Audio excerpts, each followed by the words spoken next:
NEET paper leak विवाद पर सड़क से संसद तक सियासत गर्म है। एक तरफ आंदोलनकारी सरकार पर दबाव बढ़ा रहे हैं तो दूसरी तरफ सत्ता पक्ष लगातार रणनीति बनाने में जुटा है।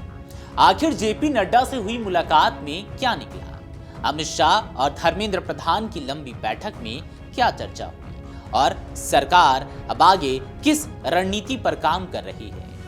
क्या केंद्र द्वारा आंदोलनकारियों को नहीं बुलाया गया और ना ही कोई आश्वासन दिया गया? केंद्र सरकार ने अपना रुख स्पष्ट कर दिया है। चलिए आपको बताते हैं बैठक की इनसाइड स्टोरी। नमस्कार, आप देख रहे हैं अमर-उजाला.com और मैं हूं आपके साथ आदर्श शाह। दरअसल नीट 2026 पेपर लीक विवाद को लेकर जारी आंदोलन के बीच सोमवार को दिल्ली में राजनीतिक गतिविधियां तेज रही। दिन भर सरकार के शीर्ष स्तर पर बैठकों का दौर चला, जबकि आंदोलनकारियों के प्रतिनिधि मंडल ने केंद्रीय स्वास्थ्य मंत्री जेपी नड्डा से मुलाकात की। हालांकि सरकार ने इस मुलाकात को लेकर अपना रुख भी स्पष्ट कर दिया। सरकारी सूत्रों के अनुसार वार्ता का प्रस्ताव आंदोलनकारियों की ओर से आया था। एक वरिष्ठ मंत्री के मुताबिक सरकार ने ना तो आंदोलनकारियों को बातचीत के लिए बुलाया और ना ही किसी तरह का आश्वासन दिया। यानी मुलाकात जरूर हुई, लेकिन फिलहाल किसी ठोस सहमति या समाधान के संकेत सामने नहीं आए हैं। दूसरी तरफ संसद भवन में केंद्रीय गृह मंत्री अमित शाह के कार्यालय में दिन भर लगातार बैठकों का सिलसिला चलता रहा। अमित शाह और केंद्रीय शिक्षा मंत्री धर्मेंद्र प्रधान के बीच करीब 3.5 घंटे तक मैराथन बैठक हुई। इस दौरान भाजपा अध्यक्ष नितिन नवीन, केंद्रीय मंत्री पीयूष गोयल, किरेन रिजिजू समेत कई वरिष्ठ नेताओं का आना जाना भी लगा रहा। अब सूत्रों की माने तो बैठक में सिर्फ दिल्ली के जंतर मंतर आंदोलन ही नहीं, बल्कि अन्य राज्यों में इसके असर और संसद के भीतर सरकार की रणनीति पर भी विस्तार से चर्चा हुई। सरकार आंदोलन की राजनीतिक और सामाजिक दोनों पहलुओं पर नजर बनाए हुए है। सरकारी सूत्रों का कहना है कि बैठक में यह भी आकलन किया गया कि आंदोलन में बड़ी संख्या में राजनीतिक कार्यकर्ता सक्रिय हैं। वहीं सरकार का दावा है कि अधिकांश वास्तविक नीट अभ्यर्थी दोबारा परीक्षा और प्रतियोगी परीक्षाओं की तैयारी में जुट चुके हैं। इसी आधार पर सरकार फिलहाल सतर्कता और इंतजार की रणनीति अपनाती नजर आ रही है।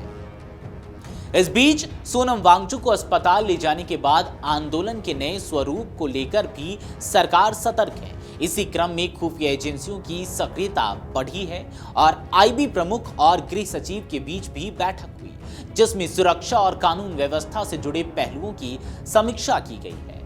दूसरी ओर आंदोलन के भीतर कथित मतभेदों को लेकर भी चर्चाओं का दौर जारी है। राजनीतिक गलियारों में ऐसी चर्चाएं हैं कि सोमवार के प्रदर्शन में जुटी भीड़ को लेकर अलग अलग दावे किए जा रहे हैं। वहीं यह भी चर्चा है कि विभिन्न विपक्षी दलों के बीच इस मुद्दे पर एक जैसी रणनीति नहीं बन पाई। इसी दौरान कॉकरोच पार्टी के संस्थापक अभिजीत दीपके द्वारा भूख हड़ताल शुरू करने और फिर अचानक अपना फैसला वापस लेने को लेकर भी सवाल उठ रहे हैं। साथ ही आंदोलन की मांगों और नेतृत्व को लेकर भी अलग अलग तरह की राजनीतिक चर्चाएं जारी हैं। हालांकि इन चर्चाओं और दावों की स्वतंत्र पुष्टि नहीं हुई है। सरकार की ओर से फिलहाल यही संकेत दिए जा रहे हैं कि वह स्थिति पर लगातार नजर बनाए हुए है और आने वाले दिनों में आंदोलन की दिशा के अनुसार आगे की रणनीति तय की जाएगी। फिलहाल नीट पेपर लीक विवाद अब सिर्फ छात्रों के आंदोलन तक सीमित नहीं रहा। यह मुद्दा सड़क से संसद तक पहुंच चुका है और इसके राजनीतिक, प्रशासनिक और सुरक्षा पहलुओं पर सरकार लगातार मंथन कर रही है।